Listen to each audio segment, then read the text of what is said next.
Welcome to the Vegas Strong Revival podcast, where the heart of Las Vegas beats through hospitality, community, and resilience beyond the Strip. We're calling all Vegas residents and local business owners, get ready to explore the pulse of our community.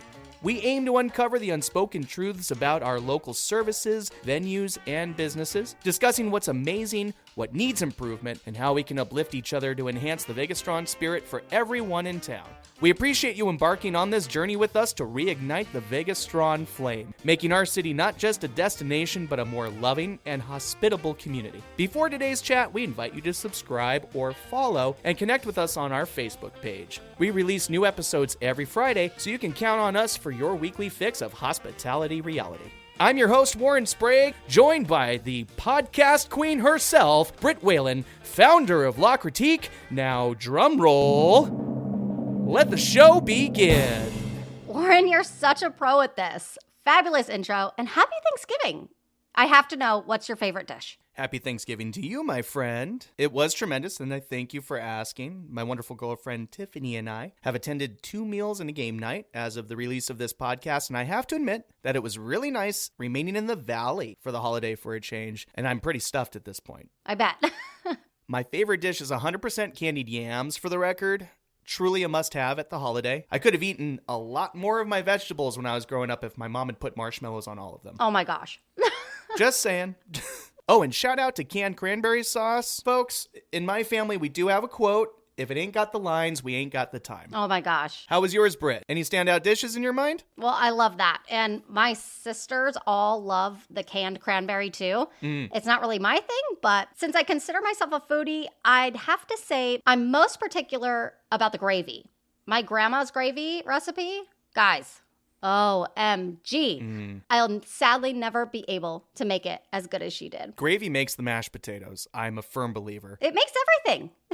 So, Warren, what are we discussing in today's episode? Well, today we're discussing the 10 toxic behaviors of a nightmare guest, guest satisfaction statistics and trends, and our expert recommendations on how to handle difficult guests. Fabulous. Here's my side note here, guys. When Warren and I say the word guest, we really mean any customer, any consumer, any person buying our product or service. It's been ingrained in us that even at the dentist office, we're not patients. We're a guest. Correct. We're all guests. Thank you very much. Although I want to jump right in on those topics because I know they're all kind of crazy to talk about. Perhaps we start off on a high note and highlight our very first local venue in the Concierge Corner. Ooh. Yeah, this segment is just our time to give praise to a local business that demonstrates the Vegas Strong ethos and continuously provides positive customer experiences. This week's venue is certainly deserving of our praise too. In fact, if you're a local and you don't know about this place, I'm not even sure you could actually call yourself a local.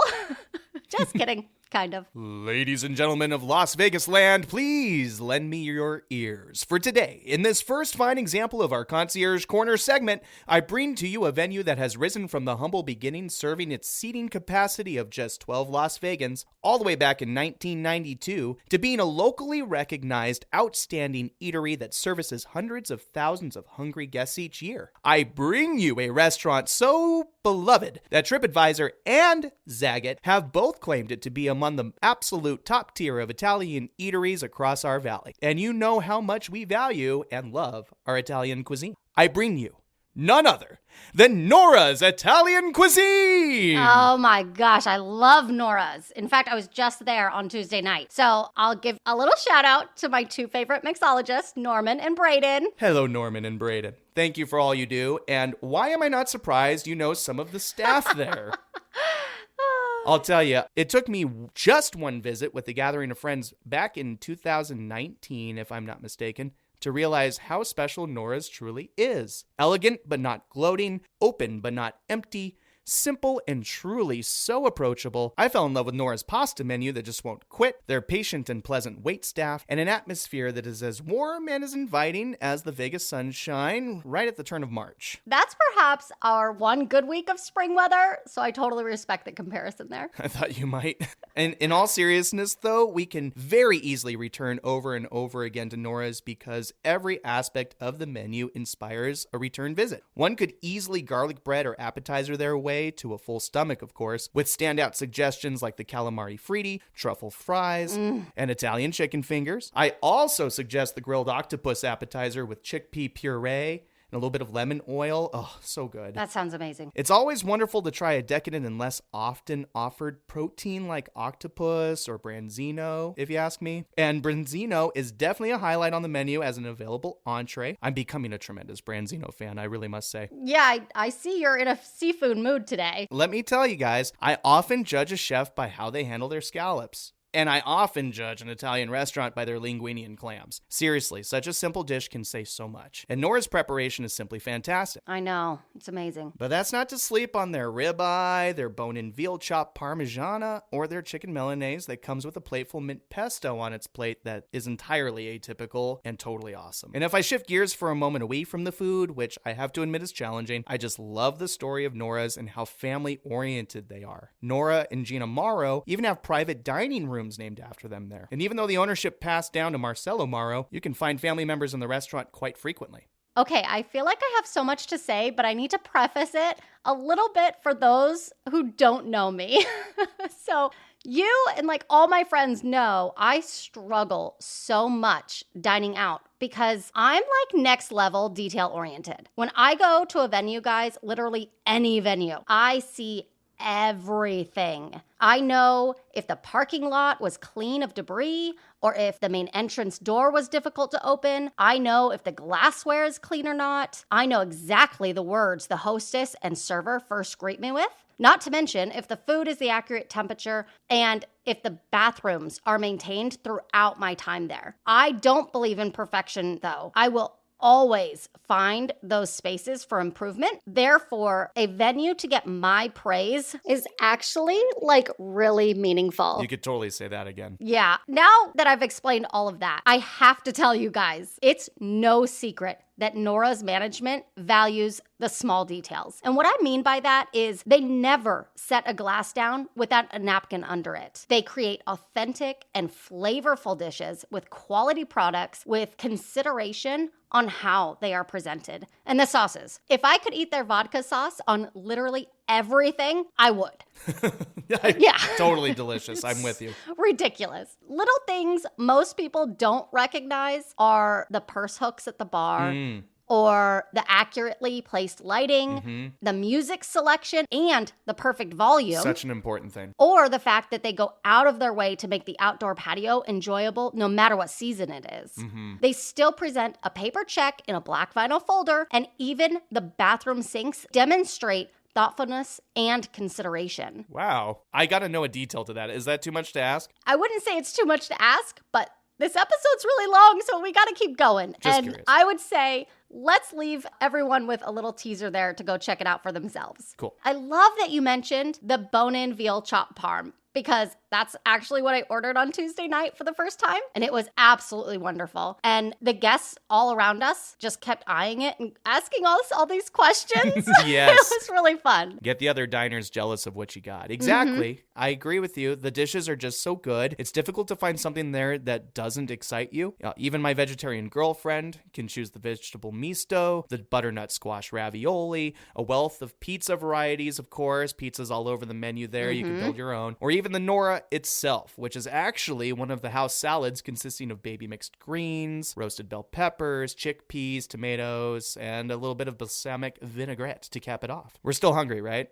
Oh yeah, seriously. I'm already ready to go back. One thing I don't want to forget to speak on real quick is the beverage menu. I deeply appreciate their extensive wine list and all the best liquor selections, and my personal favorite, the specialty cocktails. As a matter of fact, Vegas 7 magazine named Nora's on its Las Vegas Bar Hall of Fame, and I agree with that distinction entirely. On Tuesday, I was really pleasantly surprised. My usual cocktail, the Il Fragolino, was presented in a frosted coupe glass. Ooh. It was so fun, and it had never been presented in that way before. Yeah, it's awesome. It's nice to see the variety, almost like a free way to change up an existing menu item, and I like that. I'll round off this Concierge Corner by saying Nora's demonstrates the Vegas-Strong ideology through their family-oriented culture, their attention to detail, and their thoughtful service time and time again. I'm so glad we both authentically support this highlight for Nora's. Definitely. If you feel cornered by this concierge and want to escape to Nora's, know you'll find it at 5780 West Flamingo Road. They're open every day of the year except for Easter, Christmas, New Year's Eve, and, you guessed it, Thanksgiving. You can find all their menus, group dining, and catering details, and of course, hours of operation on their website, norascuisine.com. We'll have to see if my stomach can stay Vegas strong the next time I visit Nora's, and no,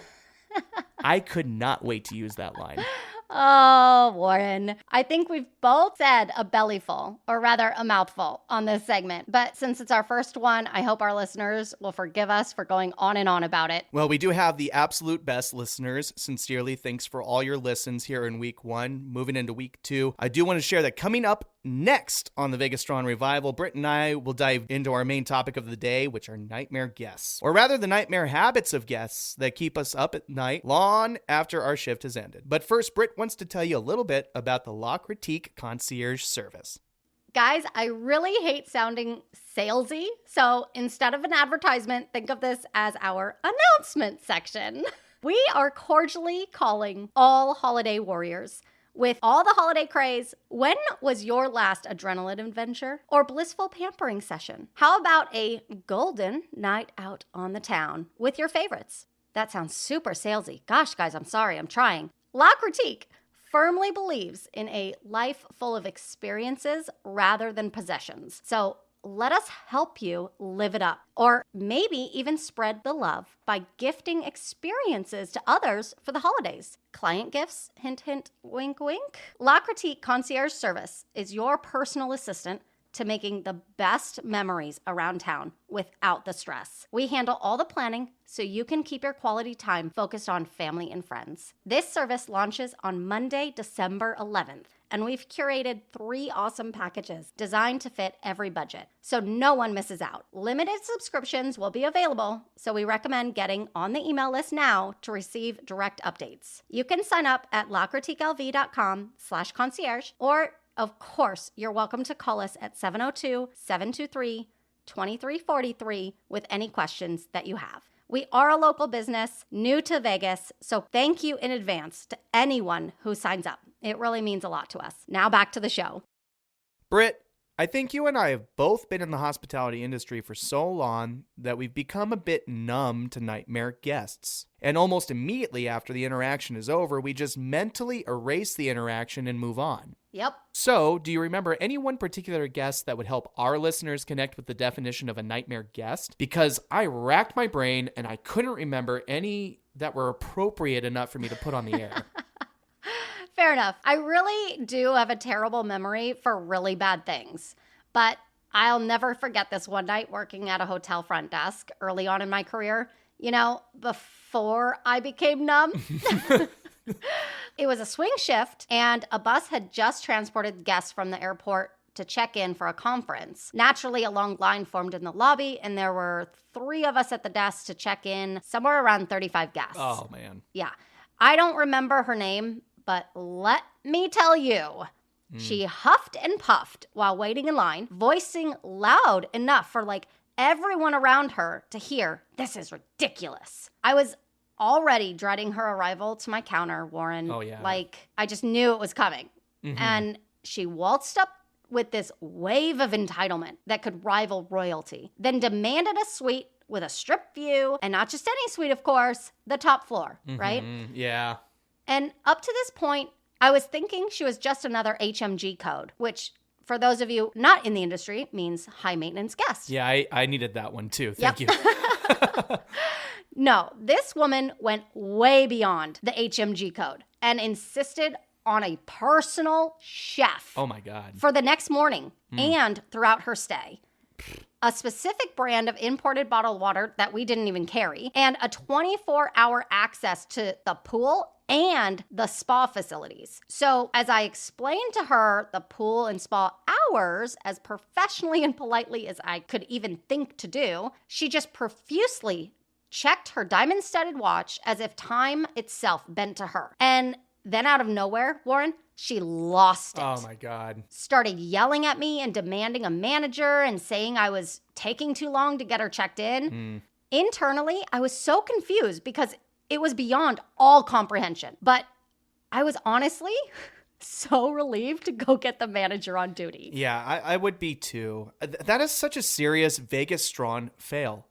Like, wow, the entitlement is just overwhelming. It really is an attitude I encounter all the time. And I have to say, this is my number one worst behavior habit on my list.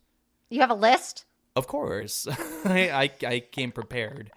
Duh. I'm just kidding. I know you had a list.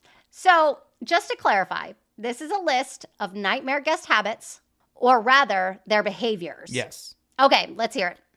Well, number one is obviously the attitude of entitlement in general. This is a really toxic behavior trait, in my opinion, but especially toxic when brought into the dynamic of the service industry. No one feels good interacting with someone who believes they are better than they are. Agreed. I can't stand that. We're all imperfect humans. We're all sinners. Like, come on. Number two is when a guest thinks they can behave any way they want because they have a stack of cash or a pocket full of chips for tips. Oh, I've experienced this so many times. It's really arrogant and disrespectful to the business and the staff, if you ask me. Number three is the attitude of disregard or oblivious behavior. For example, when parents don't do anything about their disruptive or screaming children in a place of business where other guests are affected. Ugh, I hate that. Or when a person simply takes a call on speakerphone in a waiting room full of other people. It's the worst, in my opinion. And I had a terrible dining experience recently with a shouting child, and the parents did nothing. God. I was so disappointed in the restaurant, too, because they allowed that type of behavior. Yeah. In fact, I lost actual respect for the restaurant because of their lack of action. Because it didn't just alter my experience, but literally every single guest in the restaurant was affected. Normally, I'd say you should share that story sometime, but honestly, I doubt it's much different than any time a parent does nothing about their child in a restaurant. Yeah, parents, please. This is a huge opportunity for you to demonstrate Vegas strong culture. If your children are excessively loud or disruptive to other guests, please, please, please don't act like it's just whatever. Be courteous of other guests. Absolutely. It's never just whatever. Number 4 and number 5 are really prevalent from our story just a minute ago. That is, number 4, someone being aggressively impatient and demanding. I don't think I really need to explain that attitude, so I'm going to go ahead and move on to number 5, which is the complainer. Oh, I love this list so much. And I think we all know what the complainer is. So what's number 6? 6 is the aggressive guest, the one who is prone to outbursts of anger and even violence, whether that's threats to the staff or even other patrons. I've witnessed this. It's actually kind of scary. Yeah, I agree. There's no reason for there to be any sort of aggression to other people. Keep it to yourself, my God. Number 7 is the needy guest. These guests are constantly demanding attention and reassurance, and they can be very draining to deal with. They may ask for repeated explanations of the same thing, and they may become anxious or upset if they feel they're not getting enough attention. Their anxiety is so loud sometimes that they often forget how to listen or even trust what they're being told. Oh, gosh, yeah, that's awful. I have one, though. Can I add number 9? What's that? The last minute guest. Yeah. Being a professional event planner in my past, this is the one who procrastinated and now expects everyone else to make heaven and earth move on the drop of a dime. Yeah, I absolutely relate to this one. As a concierge, I deal with this on a daily, hourly, minute to freaking minute basis, guys. Oh, gosh. It's really challenging and adds an extreme amount of stress to the job. And it's not to say people don't forget they need XYZ booked, but it's the attitude of, well, whether I forgot or not, you must do this now. It's so frustrating. That leaves me with number 10, the greedy guest. This is the guest who goes out of their way for complimentary items or discounts, demands more than what they pay for, takes more than their fair share of resources, such as using 2 parking spaces or pocketing the bath towels from the room. Oh my gosh. And or refuses to pay for damages, guys. This guest is likely to blame their actions on someone else too. Yeah, I've experienced that one too. This was a really great list. I'm so glad that we did this. And I hope that our listeners can relate to this and that businesses can really see the connection of knowing these types of guests and then how to manage those types of guests. So Warren, how do you think nightmare guests impact our community? That's a pretty good question. I will say that obviously these behaviors negatively impact guests and staff members, but it's totally fair to say they have a negative impact on the community as a whole. For example, if a business has a reputation of being plagued by rude and entitled customers, other people will be far less likely to want to visit that business. This damages the business's reputation and makes it difficult to attract new customers. Additionally, these behavior traits can create a hostile and unwelcome environment for everyone, which can make the community a less desirable place to live, work, and of course visit. Overall, it's important to be aware of these negative impacts and to take steps to mitigate them. By creating a positive and welcoming environment for everyone, businesses and communities can help to ensure that everyone has a pleasant and enjoyable experience. Absolutely. And if you're a local who's experienced a nightmare guest and want to share your story, feel free to post it on our Facebook page. We'd love to hear about it. And who knows, maybe we can help each other to lessen these occurrences. I suppose this transitions us into the importance of guest satisfaction, because clearly those guests were not very satisfied. Between the two of us, you're definitely more of the researcher. Yeah. So what kind of data, trends, or patterns are out there to speak on guest satisfaction? Well, not that long ago, it used to be that a business would focus on customer satisfaction as this one area of the business that didn't really touch on any other area. Net promoter scores and surveys were just this extension of all other business operations. Now we have this evolving industry called customer experience, CX for short. Okay. CX encompasses all aspects of a customer's journey through the business, usually starting at the website and maybe ending with the customer leaving the parking lot. So think of it like CX involves every touch point a customer or guest can have with your business, okay? Yeah, that makes sense. Kind of like when human resources went from being just simple tasks like payroll to transforming into a C-suite partner and adding value to the business as a whole. Precisely. So with CX, I don't just look at the one thing of customer satisfaction. I look at all aspects of each touch point. Ooh, buckle up. Quantifying the exact ROI of customer satisfaction initiatives is really challenging for a lot of businesses due to various influencing factors. But studies and industry data generally support the positive correlation between improved customer satisfaction and therefore improved business performance. Some studies suggest that even a small improvement in customer satisfaction can lead to a significant financial gain over time. As believable as that is, I have to ask, how do businesses know if their customers are satisfied? There are numerous sources and metrics out there to track customer satisfaction. My personal favorite is repeat customers and referrals. For me, it just speaks volumes when someone wants to come back or tell someone else about your business. But if you're a business owner or manager, some things you should be tracking, if you're not already, are online reviews and ratings, net promoter scores, occupancy and sales rates, reservation trends, customer complaints and resolution times, and general industry benchmark data and trends from firms like Data Central, STR, or if you're in the car industry, JD Power, or IBIS World industry if you're in real estate. That seems understandable. I mean, if you're not tracking the information or the things that are actually happening in your business with your customers, how will you be able to know your own trends or data? So, Britt, what kind of statistics are there for our local businesses to be aware of? Well, I do love my numbers. Are you ready? Of course. Yeah, I definitely am. Okay, these are just some of the stats from this year in the US, so 2023. And I'm not going to include all of the citations verbally. I will list them in show notes so that you guys know where they came from. So 61% of consumers will pay at least 5% more if they know they'll get a good customer experience. Yeah, hey, how about that? Trust in the service quality does lead to dividends. Yeah, and it's kind of like buying organic, right? Yeah. You pay more because you trust that organic is less toxic.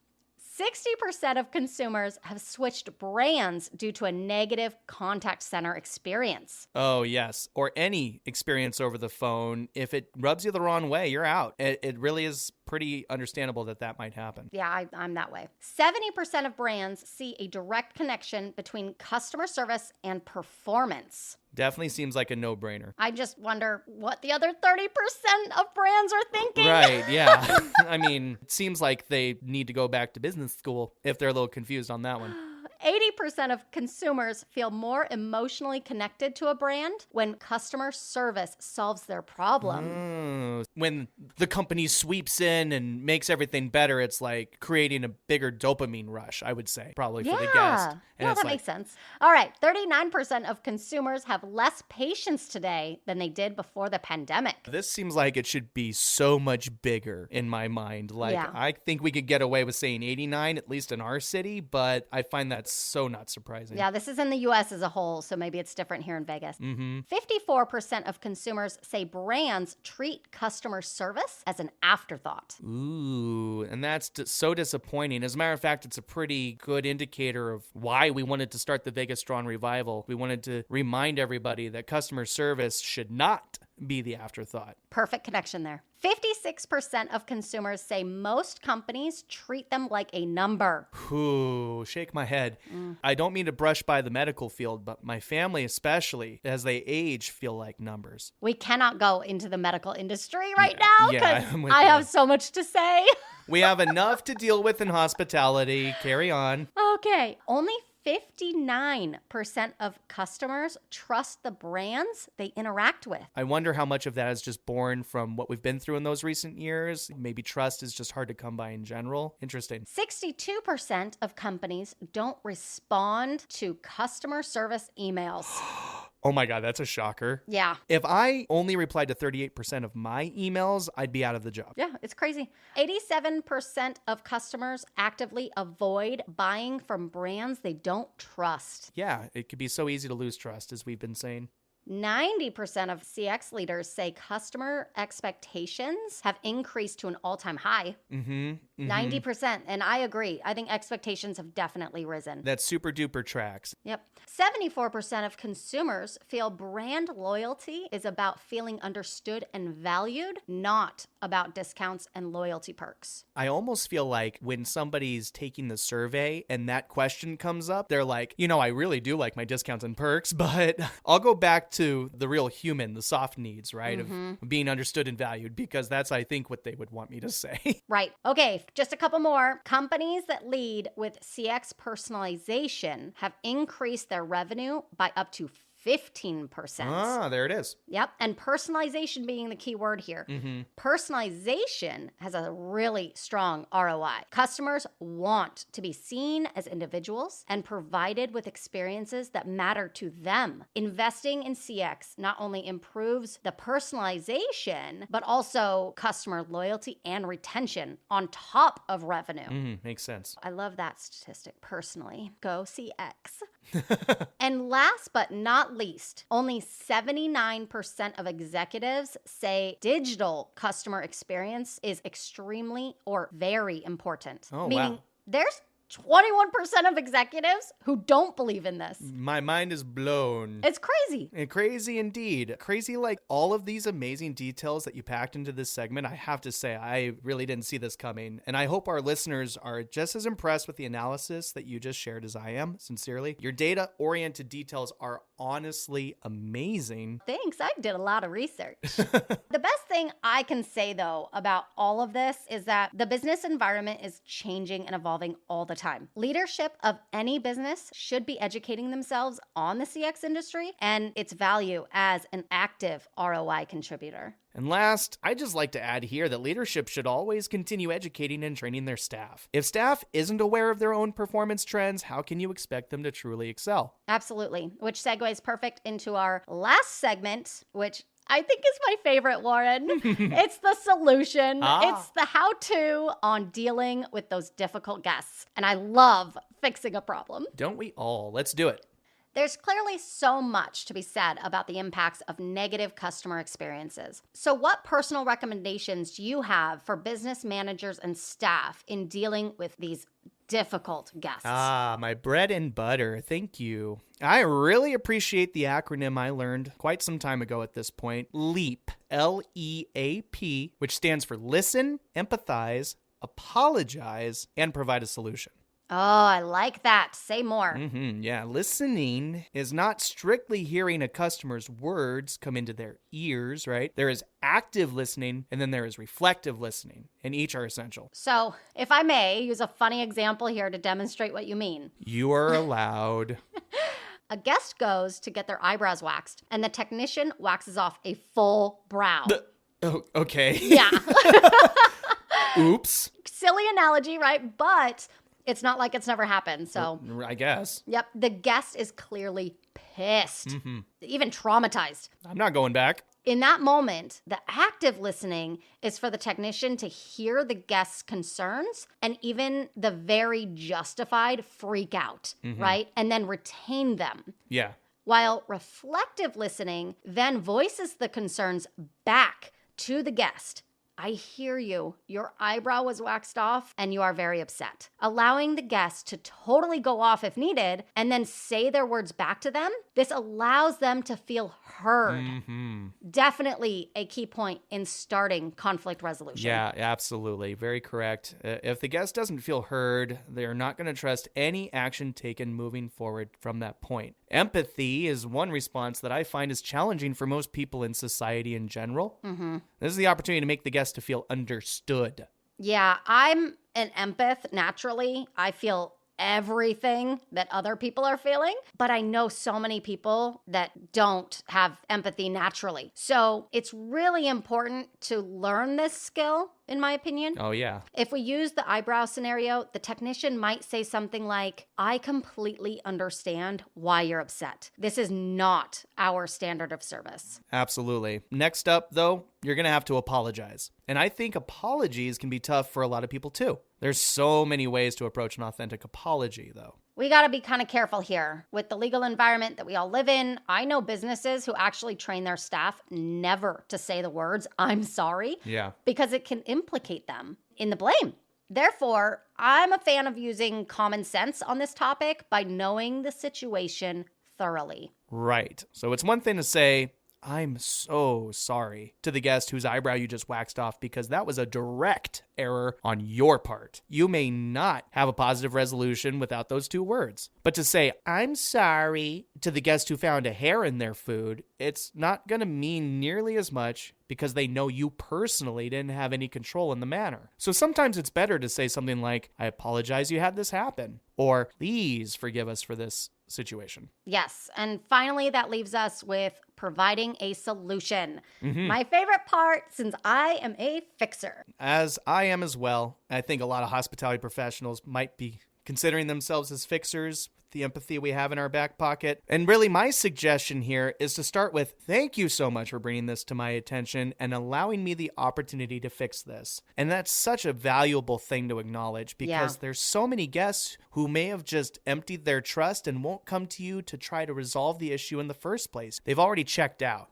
both mentally and figuratively. Once you've acknowledged the guest brought you this situation, go for it. Ask them directly, how can I make this better? It's totally okay to do that. Asking them for their input furthers them feeling empowered in this moment. Many times, the error won't require compensation, by the way, because mostly, and I swear this is true, people just want to be heard and have the problem fixed to begin with. Yes. And if the solution does justify compensation, and Lord knows, if my brow got waxed off, I would be demanding compensation. Yeah. I recommend not saying the words, I can't. So if somebody responds in that scenario of the brow, you can make this better by putting my eyebrow hair back on. Don't say, I'm sorry, I can't do that. Instead, say, you know what? I think our best option is that I provide you with a complimentary eyebrow pencil and a bottle of luxury hair growth serum. Wait, that's a thing? Growth serum? Yeah. As a bald man, can I get me some of that, please? We'll get you some. Please. Right away. But to finish up, what are your thoughts on negative customer experiences and specifically how they impact the reputation of our city locally? A quote that my best friend used recently really applies here, and it's, a rising tide lifts all boats. When you get to go out and have a great experience. You're excited and happy, and now you're nicer at work the next day, and maybe you're having more vibrant conversations with people about your great experience. Then those people start to have more excitement, and the ripple just goes on and on. Yeah, and you know when you're on the right track when those ripples grow into waves of Vegas stronger connections between the businesses and their guests. There is no failure, only feedback. Yep. Very YODA, right? Oh, I love YODA. There is no failure, only feedback. Oh my God, that was so beautiful. Know your staff, track their performance, and specifically how they deal with all types of customers, not just the difficult ones. And that's all our content for today. We really appreciate you hanging in there with us this week. As we continue to learn and grow with this podcast, we aim to provide you with tons of value while also honoring your time. As always, we'd love to hear your feedback, so please send us an email at podcast@LaCritiqueLV.com, message us on Facebook, or leave us a voicemail on our super cool hotline. Super cool. 702-723-2343. And that's a wrap on another critical, or should I say critiqual, episode of the Vegas Strong Revival. We hope you enjoyed the conversation and found it as compelling as we did. We'd like to extend our deepest gratitude to our amazing listeners for taking time to listen and engage with us. Your support is truly invaluable. Remember, the Vegas Strong spirit is all about coming together, so please share this podcast with your friends, your colleagues in the hospitality industry, as well as anyone who loves the local Las Vegas as much as we do. If you have any suggestions, ideas for future shows, or even if you'd like to be a guest on a future episode, don't hesitate to reach out. You can connect with us on our website, our Facebook page, or even leave us a voicemail on our super cool podcast hotline. Before we go, make sure to subscribe to our show on your favorite podcast platform so you never miss an episode. We release new content every Friday. Thanks again, Las Vegas, and let's continue to revive our city's passion for personalized service together. From Warren Sprague and Britt Whalen, stay strong, Vegas.